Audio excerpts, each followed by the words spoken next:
Bonjour tout le monde, alors je suis contente de vous retrouver aujourd'hui pour cette nouvelle vidéo de dentelle. Cette vidéo va être un petit peu spéciale parce qu'on va parler des cas particuliers en dentelle. Donc je vais remettre dans cette vidéo tous les choses un peu spéciales qu'on retrouve dans certains modèles que je vous ai déjà expliqué dans les vidéos gratuites YouTube. Je vais réunir ça dans cette vidéo de façon à ce que vous n'ayez pas à chercher partout dans toutes les vidéos quand vous avez des problèmes type rajouter une paire dans un travail ou l'enlever, ou encore si vous cassez au milieu d'un travail ou si vous n'avez plus assez de fil, enfin ce genre de choses. Donc je vais essayer de réunir tout ça. Donc pour celles qui tombent sur cette vidéo, vous ne savez pas du tout de quoi je parle. En fait, j'ai une chaîne YouTube qui s'appelle La Dentelle du Lilas, où vous avez plusieurs vidéos gratuites d'initiation à la dentelle. Ensuite, vous pouvez, si ça vous plaît, acheter du matériel sur mon site internet, donc ladentelledulilas.wifeo.com. Vous avez des kits de démarrage avec le carreau, les fuseaux, enfin tout pour démarrer. Par la suite, si vous souhaitez vous perfectionner et apprendre les différents points, j'ai également des cours donc, qui sont par étapes, toujours sur mon site internet. Donc pour l'instant, il y a 4 étapes de sortie, il y en aura 6 en tout. Ces étapes, donc, vous pouvez les commander soit par DVD, donc vous recevez des DVD directement chez vous. Je tiens à vous prévenir que c'est des vidéos amateurs, exactement comme je fais sur YouTube. Vous pouvez également les recevoir par mail et les visionner sur un site un peu similaire à YouTube qui s'appelle Vimeo. Et tout ça est protégé par des mots de passe. Donc voilà, je suis également disponible si vous avez des questions sur ladentelledelila@gmail.com. Je vous mets toutes ces références-là en dessous de la vidéo dans la description et on va commencer tout de suite. Donc j'ai pris un modèle de lettre que j'avais. Donc là, c'est la lettre J. Mais en vérité, ça n'a pas vraiment d'importance sur ce qu'on va faire aujourd'hui. Donc là, j'ai préparé plusieurs fuseaux et je vais travailler en point fermé. Donc je vous le rappelle, on regarde le premier point. Là, le premier point, il est à droite, donc mes meneurs, je les ai mis à gauche. Alors, ça commence. Hop. Voilà. Donc je prends mes meneurs à gauche. Je vous rappelle pas le point fermé, tout ça, vous savez faire. Quand vous arrivez au bout, vous faites 2 torsions. Et pour la première épingle, soit vous la passez derrière, ça permet d'avoir un peu plus de tenue, donc derrière la première épingle, soit vous la passez directement ici, c'est au choix. Donc voilà, donc en admettons que là c'est ce qui se passe, c'est-à-dire que le modèle s'élargit.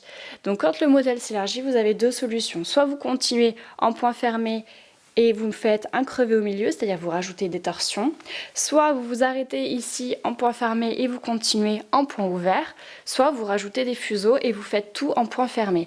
Donc si c'est le cas, pour ajouter des fuseaux, donc tout simplement, vous préparez votre paire de fuseaux, vous la mettez à côté comme ceci. Donc n'hésitez pas à agrandir l'écran si vous ne voyez pas bien. Donc je vous rappelle, mes meneurs sont là et je vais à gauche en point fermé et je vais rajouter donc là la nouvelle paire. Je l'ai piqué au milieu du carton, peu importe, ça n'a aucune importance, après de toute manière vous allez l'enlever. Quand j'arrive au bout, ça ne change pas, je fais mes 2 torsions et je remonte tout ce travail de façon à ce que tout ça soit tenu par l'épingle, toute ma rangée. Une fois que c'est fait, je retourne à droite, je fais mes 2 torsions et j'enlève l'épingle de soutien ici. En tirant, vous voyez que ça s'est mis donc dans la rangée que vous venez de faire et là vous avez rajouté votre paire. C'est pas plus compliqué que ça et vous pouvez en rajouter donc de chaque côté autant que vous voulez en fait. Plus ça s'élargit, plus il faudra de fuseaux. Donc plus ça s'élargira, plus vous rajouterez des paires. Je vous conseille de les rajouter une par une de chaque côté. Ne les rajoutez pas 2 par 2 parce que sinon ça va se voir. Le but c'est que ça s'élargisse tout doucement et pas d'un coup, sinon ce sera pas joli. Donc une paire de ce côté, une paire de ce côté, vous faites ça à chaque fois jusqu'à ce que vous ayez suffisamment de fuseaux pour faire la largeur. Ensuite, si vous souhaitez l'enlever, donc on va prendre la même paire. Tout simplement, vos meneurs sont là. Je travaille, je vais à gauche. Et puis là, pour une raison quelconque, je me dis, bah tiens, celle-ci, j'en ai plus besoin. Soit le modèle, il se rétrécit. Soit vous en avez plus besoin parce qu'il va y avoir un fil qui va descendre là et que vous voulez prendre cela pour descendre la barre qui est ici, ça peut arriver. Donc dans ce cas-là, tout simplement, vous vous en occupez plus. Vous les mettez de côté, vous faites vos 2 torsions ici, vous mettez votre épingle, voilà, et vous continuez maintenant à droite comme si de rien n'était. Et surtout, ce qu'il faut faire attention, c'est de ne plus prendre la paire que vous avez mis de côté. Donc vous la mettez là, une fois que c'est terminé, vous faites un petit nœud et vous coupez bien large. Donc je dis toujours, il faut couper bien large. Parce que quand vous avez terminé le modèle, vous donnez un petit coup de laque. Ensuite, ça va rigidifier donc la dentelle, ce qui va vous permettre de la garder en place quand vous allez enlever toutes les épingles. Si seulement à ce moment-là, vous pouvez recouper après quand il n'y a plus les épingles à ras pour que ce soit bien net, bien joli. Si vous coupez trop, là par exemple, admettons, j'ai rien laqué, j'ai rien désépinglé, mais j'ai envie de couper à ras ici, vous avez beaucoup de chances de tomber sur le nœud. Donc soit vous tombez sur le nœud et dans ce cas-là, ça va tout se défaire ce que vous avez fait parce que c'est pas laqué. Soit vous allez faire plus loin pour pas toucher le nœud, mais dans ce cas-là, ça restera toujours un petit bout en fait. Donc je vous conseille de couper bien loin et d'ensuite à la fin de recouper à ras. Ensuite, donc là, c'était pour rajouter une paire ou pour en enlever une. Donc vous voyez, c'est pas très compliqué. Là, admettons... J'ai celui-là, hop, et je le casse, comme ça. Ça peut arriver, donc je vous dis toujours, il faut prendre un fil, vous pouvez utiliser n'importe quel fil. Ce qu'il y a, c'est qu'il faut quand même qu'il y ait une petite résistance dessus. Maintenant, vous ne pouvez pas prendre un fil non plus incassable, parce que bon, le but c'est qu'il y ait quand même, vous tiriez dessus, qu'il y ait une certaine forme. Donc, vaut mieux prendre un fil... qui se casse malgré tout, mais pas qui se casse à chaque fois que vous tirez. Voilà, il faut faire, c'est pas l'extrême de chaque côté, il faut prendre voilà entre les deux. Donc après, vous pouvez essayer de travailler avec un fil. Si vous voyez que ça va pas, que vous êtes tout le temps en train de casser, moi ça m'est arrivé, dans ce cas-là, vous enlevez tout, vous recommencez avec un autre fil, et c'est aussi bien. Donc ça peut quand même arriver que vous cassiez. Donc ça peut arriver souvent quand, par exemple, vous avez déjà fait cette partie-là, vous n'avez pas mis le rognon assez haut et du coup votre fil, il va taper tout le temps dans les épingles que vous avez déjà mis. Ça va se fragiliser et dans ce cas, vous allez casser. Donc là, 2 solutions. La première, donc j'espère qu'on va bien le voir à la caméra, j'ai mon bout ici et mon bout là. Donc je vais faire un nœud, tout simplement. Et je vais essayer de le faire assez gros. Donc je ne sais pas si vous le verrez bien à la caméra, mais mon nœud, voilà, il est là et ça dépasse jusque là. Donc c'est quand même assez gros. Et ensuite, quand vous allez travailler, vous allez faire ressortir le nœud dedans, enfin par l'extérieur si vous voulez. Vous allez travailler en point fermé et quand vous en serez au niveau du nœud, vous le faites bien ressortir vers l'extérieur. Et encore une fois, quand vous en serez à la fin, quand vous aurez bien laqué, quand vous aurez enlevé toutes les épingles, vous pourrez couper à ras. Et comme on travaille toujours sur l'envers, ça ne se verra pas. Donc vous avez cette première solution. Deuxième solution, hop, je coupe ici, donc vous avez cassé, vous ne savez pas comment faire et vous n'avez pas envie de faire de nœud. Donc, ce qu'on fait, c'est qu'on va faire un petit nœud sur le fuseau qui reste, donc là, à condition qu'il y ait assez de fil. C'est le moment de regarder si vous avez assez de fil, parce que si vous voulez faire un raccord, c'est tout de suite. Vous pouvez rajouter du fil là. Hop, vous faites un petit nœud. Vous allez passer une aiguille dedans. Vous fermez bien votre nœud. Donc là, autour de l'aiguille, il y a le nœud et vous allez le remettre... Le piquer au milieu du travail à la place du fuseau. Faut pas le mettre à côté, enfin, faut reprendre la place qu'il avait en fait, hein, ça va de soi. Donc ça va si vous, par exemple, vous ne pouvez pas faire de nœud parce que le fil est trop court, par exemple. Après, celui-ci qui va rester, essayez également de le faire sortir vers l'extérieur pour pouvoir le couper à la fin ras. Voilà, donc ça c'est quand donc vous cassez au milieu d'un travail. Après, en admettant que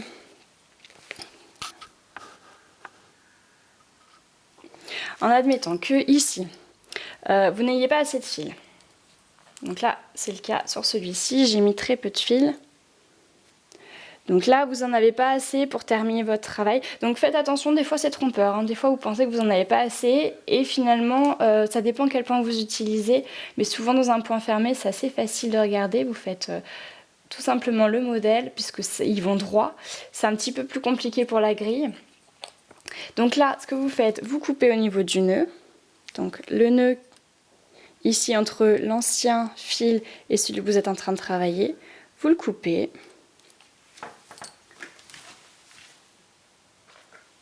Ensuite, vous reprenez votre petite bobine de fil. Vous refaites un petit nœud ici. Enfin, non pas un petit, vous faites encore un gros nœud et vous faites bien ressortir, toujours pour les mêmes raisons, vous faites bien ressortir dans le travail. Et là, vous avez votre bobine accrochée, vous prenez la taille qu'il vous faut et vous rembobinez le bord, enfin là où vous avez coupé avec votre fuseau.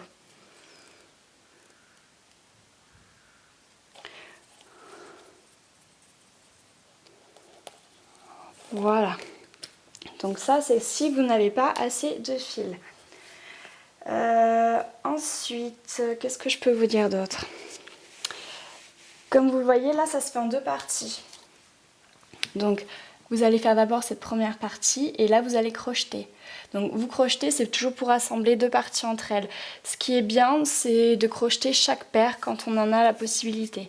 Ici, vous pouvez terminer avec un rouloté. Et ensuite crocheter seulement les meneurs ici, puisque le rouloté va tenir tous vos fils déjà, donc vous pouvez simplement crocheter une paire ici. Ensuite, en admettant, vous avez fait déjà cette partie-là, donc tout le rond là, et vous voulez faire cette partie-là. Donc vous la commencez ici, vous faites votre point fermé, vous rajoutez des paires, vous montez jusque là. Ici, vous avez le choix, donc soit vous crochetez chaque paire comme je viens de vous le dire, sur le point fermé. Il y a une autre technique que j'utilise un peu moins et que je crois que je vous avais quand même expliqué dans le chat. Il y a une autre technique qui consiste à continuer en fait le modèle. C'est-à-dire que là vous avez votre dernière épingle, je vais essayer de faire un zoom. Voilà.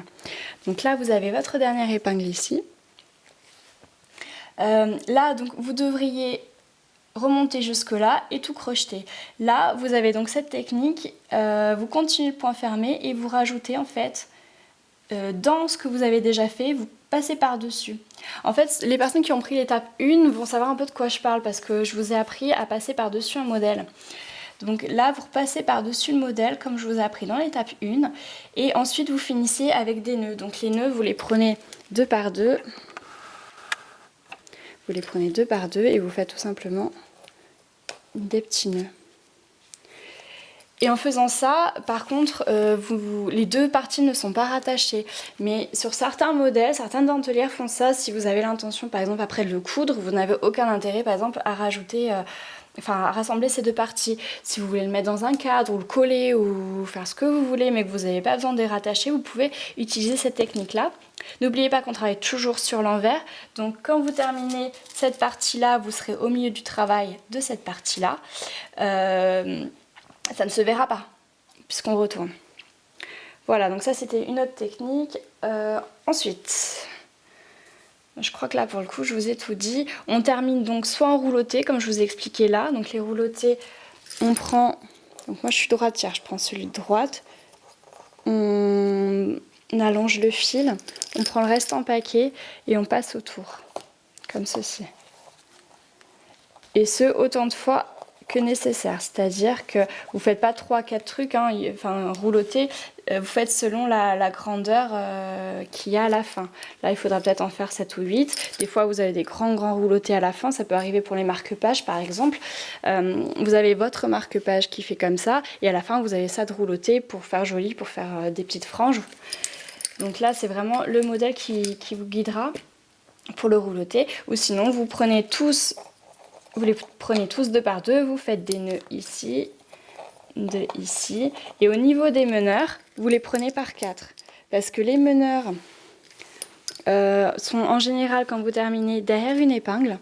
Et du coup, ça ne se tiendra pas... il faut fermer l'épingle, il faut toujours fermer l'épingle. Donc si là, vos meneurs sont là et que vous avez mis votre épingle, vous les prenez par 4 et vous faites votre nœud comme ça. Moi, la plupart du temps, j'utilise le rouleauté. Je trouve que c'est ce qu'il y a de mieux. Après, dans certains modèles, il vaut mieux faire des petits nœuds. Après, c'est vraiment au modèle. Donc ça, c'est à force de faire de la dentelle que vous vous rendrez compte. Voilà, je pense vous avoir tout dit. Si j'ai oublié quelque chose, bah, vous me le mettez en commentaire. J'espère que cette vidéo vous aura plu parce que vous êtes nombreuses à me demander souvent des petits cas particuliers comme ça. Donc plutôt que je vous renvoie toujours sur les autres vidéos et que vous êtes obligé de vous taper les 28 minutes de vidéo pour regarder juste le cas particulier qui vous intéresse, finalement cette vidéo-là regroupera, j'espère, tout ce que vous avez besoin. Voilà, je vous dis à très bientôt.